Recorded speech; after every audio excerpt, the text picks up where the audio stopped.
younger, and I was talking to him earlier on the documentary, the segment we had over there, and he happened to just come by and pass by, and he engaged me in a little bit of conversation. So I started talking to him. So we're still sitting here talking, and we've ended the video quite some time ago. We're still sitting here having a discussion, and at this time I thought I'd roll it again to let you know that I think I'm gonna start having discussions with people now. I feel like not having discussions with people, because I really just get into my own little world and everything for my reasons and purposes. Not having discussions with people, I'm missing an element somewhere in there that would be something that I really ought to have going on, and my little package here of what it is to say this comprises Anthony. So usually I'm like, it's 10 minutes of my time, Then I'm like, it's another 10 minutes, another 10 minutes. The more friends you acquire, or the more associates you acquire, the more time you spend having conversations, especially like, you can't really approach it like, well, I'm doing this as something that I need to do, and I enjoy your company, I enjoy your conversation, so on and so forth, but not right now. It gets very complex with people, very complicated with people. And I don't mean to come off as somebody's like, oh, well, he's a cold fish, or he's got that primordial mind thing going on. Jesus was accused of the same thing. They even had to say about Jesus when he cried at Lazarus. I can take it off you now. When he cried at Lazarus' death, his passing, and it says, well, look, he's weeping. See how much he loved him. See, they stated that because they were really looking to see what Jesus was made out of. They didn't quite understand him. He rolled differently, Not to compare myself with Jesus all the time, but that's an example of someone who's probably misunderstood for what he did and how he did it. And John the Baptist, when they beheaded John the Baptist, it's been said that Jesus got up and going like that, where that was his ace cum boom. That was his one ace cum boom. The rest of them were kind of like, I don't know. The disciples, if you read the Bible, read it and listen to it and see what they're saying, he's like, the disciples are kind of like, I don't know. Maybe not.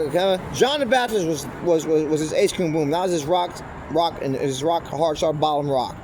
He was what? His bottom rock. He said to Peter, I'll make you my rock. Right. But a lot of times I look at that and listen to it, and I think about it in a condescending way. Like, I'll make you my rock because you are someone who's been with you all this time. All this time Peter was with him, right? And then he comes up to that final moment, that important moment, and he denies him 3 times. So Peter, I will make you my rock. Right. All that he experienced all that time, like, wow, one of his disciples. But John the Baptist was a whole different story. And when John the Baptist was beheaded, Jesus got back up and running like a man on a mission, just that quickly. And it would have taken, I don't know how much time for someone who really wasn't in tune with that kind of thing, or either that, or he's just a cold fish. Well, yeah. To get up and running and go about his mission and realize that there's a bigger picture going on. Well, he knew it was that, because really there's the veil between heaven and earth. If you're here, you can look at it from an angle. It's like the sunrise and the sunset. The colors that penetrate the atmosphere change depending on where you're looking. That's where Israel is Ra, the father of Pharaoh. They worshiped the sun, because the sun was the source of all life-giving, life force. Whether it was the bread, or the wheat rather, or it was the whatever else the Hey, let me say this real quick, and I'm gonna stop recording it, and we can finish it. So, like I was saying, I really want to record this to update you on the documentary that I'm thinking about implementing more conversations and discussions with people. I think, just like I was doing the demonstration a moment ago about where I'm at with the guitar right now, and the chords and all that kind of stuff, and what I'm working on with that, I think that as I continue with this right here, this music right here, it's going to open something up in me. like I don't know what it is, but it's going to open something up in me that needs to be released. I think perhaps that was the same way with people right now. So you may approach something initially in one way with one intention in mind and not know where it ends up as it unfolds and snowballs and progresses into whatever it progresses into.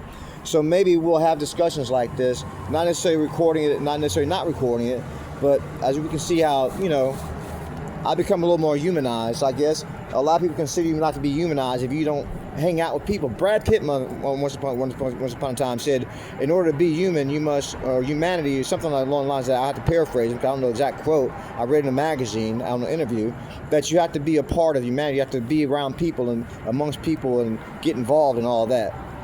So, I don't know. What's his name? Muhammad would get out into the mountains and just hang out in the mountains like a madman for a long time. That's where I long to be. Yeah. And Jesus would escape and get into the mountains as well. And Siddhartha, shit, that's all I really heard about him. Once he got on a mission to get out there and just like, look, I'm searching for nirvana or whatever it was looking for. His thing was like, shit, I'm just gonna hang out. Pretty much what I'm reading from, it's entirely by himself and battle with some spirit that was considered to be likened to the devil. And he fought so hard, like I was thinking earlier today, he fought so hard for something that was really just right underneath his nose. And once he just released all that and said, okay, look, let's do it, nirvana just came into him. All he had to do was a little breathing, a little yoga. He wasn't just doing yoga, he was really pushing himself. Because, some of the things he did, he really tested the human nervous system. And that's why, he reverted back to being fat and happy. Yeah. You got the Buddha in the paint, you got the fat one. After that journey from leaving his father's kingdom and being sheltered from seeing suffering, but wasn't Pharaoh causing suffering when Moses was in his house? Well, Pharaoh wanted to kill Moses because of the prophecy of Moses. But Moses got angry when he saw the abuse of the slave master, who was nothing but a servant. Oh yeah, that's right. I was going to stop recording after that little explanation. So I'm going to stop recording, and y'all be easy, all right? See you later.